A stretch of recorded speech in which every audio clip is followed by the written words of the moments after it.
munaasabad lagu soo bandhigay buug lagu qoray cudurka dunida halakeeye ee COVID-19 ayaa lagu qabtay magaalada Caabud Waaq ee gobolka Galgaduud. Buuggan oo qoray Sheekh Maxamed Odawa Xirsi oo kamid ah culimada Soomaaliyeed ayuu kaga hadlay dhinacyo badan oo kamid ah caabuqa COVID-19 iyadoona uu ku qornaa luqadda Carabiga. Ugu horreyn waxaa goobta buuggan lagu soo bandhigay ka hadlay Sheekh Maxamed Odawa Xirsi oo ah qoraaga buuggan isagoona ka warbixiyay qeybaha uu buuggani ka kooban yahay. risaalo yar oo aan qoray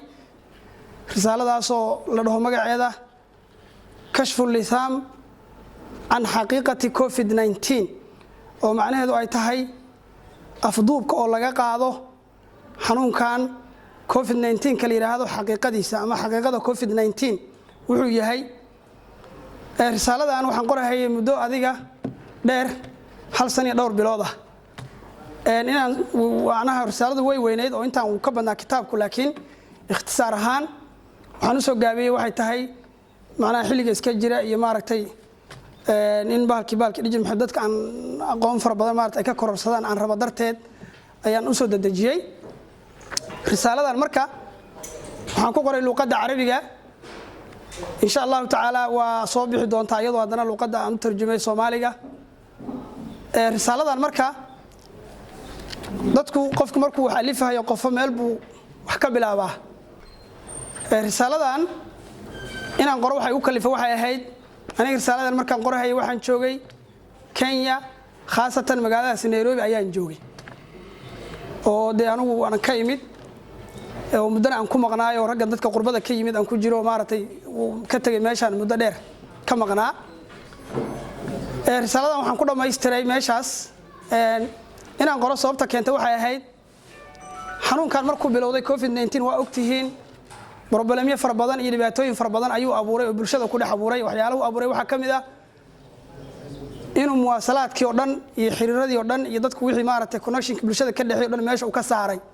sidoo kale qaar kamid ah martidii ka soo qayb gashay oo goobta ka hadashay ayaa dhankooda ku amaanay Sheekh Maxamed Odawa Xirsi qorista buuggan. amal fiican buu qabtay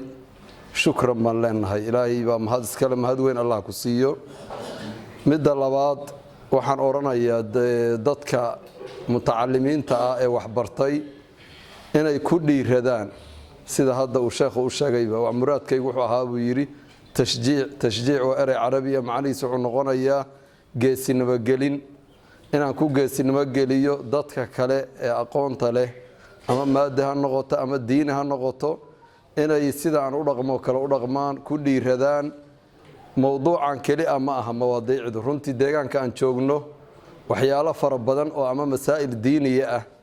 ama masaa'il maadiye ah baa u baahan in buug laga sameeyo. in luqadaha uu ballan qaaday talooyinkan soo jeedin lahaa ka mid ahayd luqadda Carabiga dad yar baa yaqaan luqadda Ingiriiska iyo tan Soomaaliga luqadayada ahba in lagu turjumo way sahlan tahay